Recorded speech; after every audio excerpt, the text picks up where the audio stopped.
Hello, magandang hapon sa lahat mga kababayan ko. So meron tayong re-reactan 'no, ngayong hapon. Ito ay tungkol kay Hev Abi.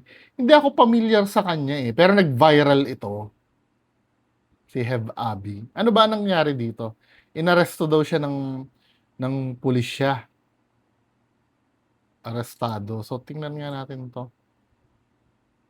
Ito ay galing sa ABS-CBN ano. Search warrant na inisyo ng branch 84 ng QCRPC ha. Yun po illegal para. Taas sa taas. Search warrant for violation of Article 5, Section 28, R8 and 591 Comprehensive Fire and Ammunition Regulation Act. Illegal possession? Naku, 'di ba diyan nakulong si Robin Padilla? Meron tayo Hindi ko na naabutan yun pero yun ang pagkakabalita ko eh. 2 pieces of caliber 9mm pistol, 2 pieces of caliber 45 pistol, 1 piece of caliber 5.56 and assorted ammunition na. Ha? Yan, i-implement natin to. Andito naman si Kagawa para maging witness. Firman na sa'yo. Firmado ng judge. Si Judge Luis Proconte. Okay? So, bali may record ka niya. Bali. Mag-implement kami ng search warrant na. Ikaw ba si ano?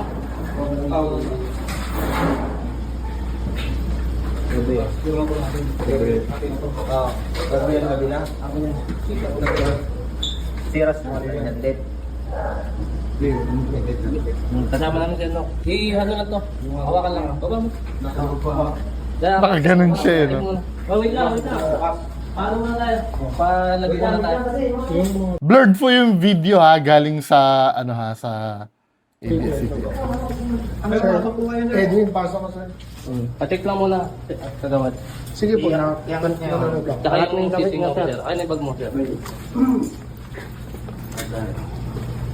Para ano ito? Feeling ko may nag-snitch dito. No? Panoorin natin yung sa TV5. Rapper kasi ito eh. Inaresto ang rapper na si Hev Abi matapos makitaan ng baril at mga iligal na droga sa loob ng kanyang apartment.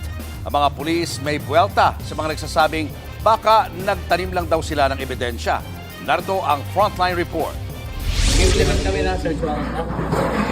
Hindi ko alam ano ba to? Yung gangster ba to? Kasi kung gangster yan, sorry ignorante ako sa ni Heb Abi. Educate me sa comment section. Kung gangster to, hindi malayong mangyari yun. Feeling ko may nag-snitch dito, may umano, may nagsumbong. Ikaw ba si ano? Sa video na ito, makikita ang apartment ng Pinoy rapper na si Hev Abi na pinasok ng mga pulis. Maya-maya pa, may nakita na silang baril sa lapag ng kanyang bahay. Sige sir. Doon lang nakalagay? Diyan sir sa baba sir. Bukod sa baril at mga bala nito, nakumpiska rin ang mga cartridge na naglalaman ng liquid marijuana, drug paraphernalia at 4 na sachet ng hinihinalang cocaine. Dinrug test din si Hev Abi at nagpositibo sa paggamit ng shabu at marijuana. Bagamat may mga nagsasabi na baka tinanim lang ito ng mga pulis sa rapper, ang tugon nila, hindi naman para tanim nila ito at babalik rin ko lang din yung sinasabi nila na nagtatanim. Wushu! Joke lang. Baka lang din nagpapalusot lang sila para lang hindi maidiin sa kanilang mga kaso. And it is up to the court na magano doon kung sino ang nagsasabi sa amin ng totoo. naaresto din ang 6 pang individual na kasama ni Hev Abi sa kanyang bahay. Meron pang 2 kasabwat na hindi nahuli, nakakasuhan din. Nasa kustodiya na ng mga pulis ang naaresto. Mahaharap ang mga ito sa mga kaukulang reklamo. Nagbabalita mula sa Frontline, Ian Suyu, News 5. Parang kasi, no, yung kahit sino naman parang magdududa kasi. Para bang pagbukas mo ng nakalatag yung baril doon. Pero kung ganun talaga siya, di ba? Wala naman tayong magagawa doon kung ganun.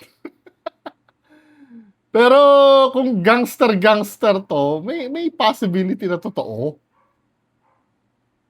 Sometimes yung mga artist na ganyan, 'di ba? Ito yung karagdagan. Hello mga kapamilya, nandito ako ngayon sa Camp Crame sa Quezon City at dito nga ngayon nakakulong ang OPM artist na si Hev Abi kasama ang 6 sa kanyang mga kasamahan matapos nga silang mahulihan ng baril at mga illegal na droga sa operasyon ng CIDG sa Barangay Laging Handa sa Quezon City noong Martes ng madaling araw. Ayon sa CIDG NCR, nagsilbi sila ng search warrant sa inuupahang apartment na OPM artist matapos silang makatanggap na impormasyon na merong ngang baril ang nasabing singer. Baka may pinag-flexan siya niyan. No? Siguro, nag-speculate lang ako, siguro may nakaaway to, tapos parang pinag-flexan niya. Di ba ganyan yung mga rapper? Na gangster na gumagano ng baril. Well, pakikorek ako, ganun ba yung... Tingnan nga natin si Hev Abi. Kung anong mga rap na ito. Hev Abi music video. Tingnan nga natin.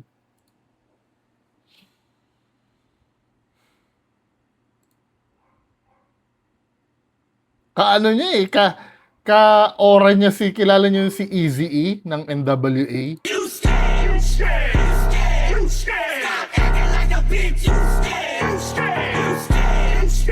Oo nga, medyo may pagka-gangster to. Kung hindi mo pwedeng gets, ako ang reyna in the mic can be May ano yata to, copyright. Tingnan natin may copyright. Meron nga, tangina. I-mute ko na lang Pero kung makikita nyo sa mga music video, oo, may pagka ano din talaga, medyo gangster ang datingan. Pwede, no?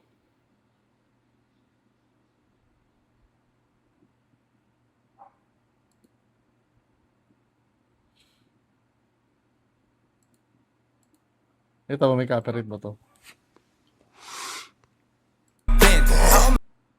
May copyright to.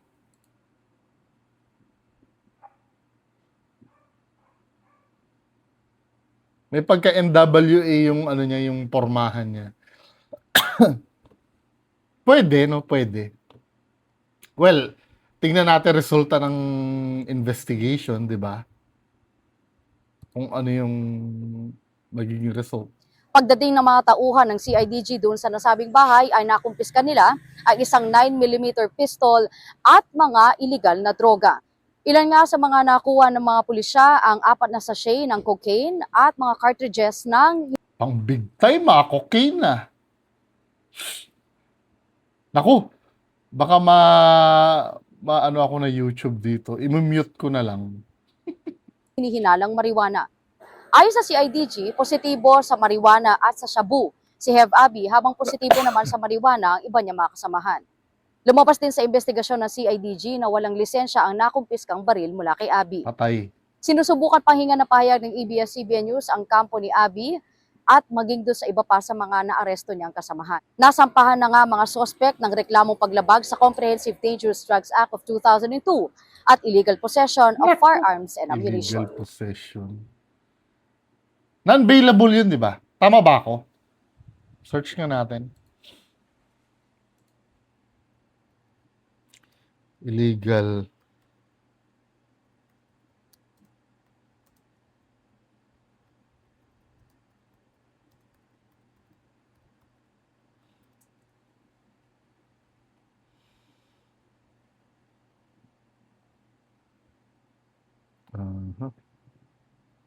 Generally bailable.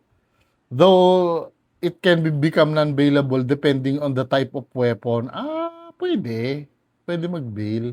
Depende daw sa type ng ng firearm. Possession of small arms, bailable yon. Pero ang non-bailable, yung mga class B, machine guns, anti-tank guns, di ba?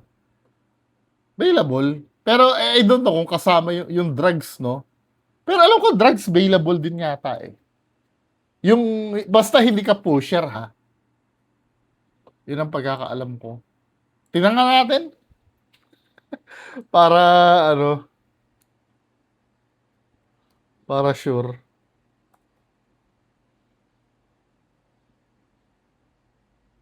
Sa ano, non-bailable quantities. May ano, depende sa quantity.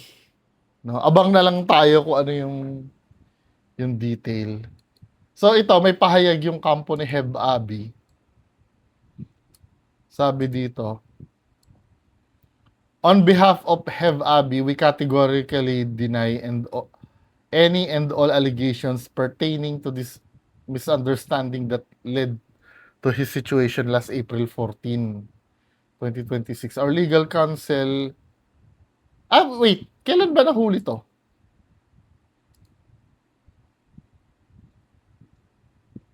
Ito ba yung... Hindi. Regarding ito, na-aresto. Ba't April 14 pa?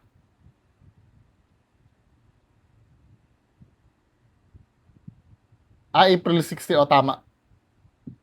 Ba't April 14 yung date nito? Last April... whatever, ano. Our legal counsel is working with the designated authorities in finding a solution. From the bottom of our hearts, thank you to everyone who continues their support. Yung ano, feeling ko bilang rapper to, no? Ang poproblemahin lang nila dito kung paano nila mailalabas si Heb Abi eh. Pero sa image ni Heb Abi, hindi makaka-apekto yun. Baka nga maging astig-astig pa ang tingin sa kanya eh, after mangyari niyan eh. 'Di ba? Hindi naman nakakasira sa rapper, hindi naman nakakasira ng karir. 'Di ba sana kung wholesome singer ito. Pero kung rapper 'yan, alam mo naman ano, yung linya ng ganyan. Nasa culture nila 'yan eh. Si Looney nga 'di ba na ano din na aresto din dahil sa ganyan din. Okay lang. Hindi nakaka-apekto sa karir.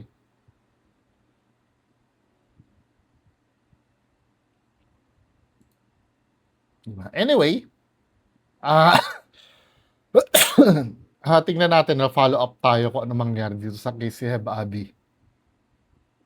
Yun lang, magandang hapon po. Bye-bye.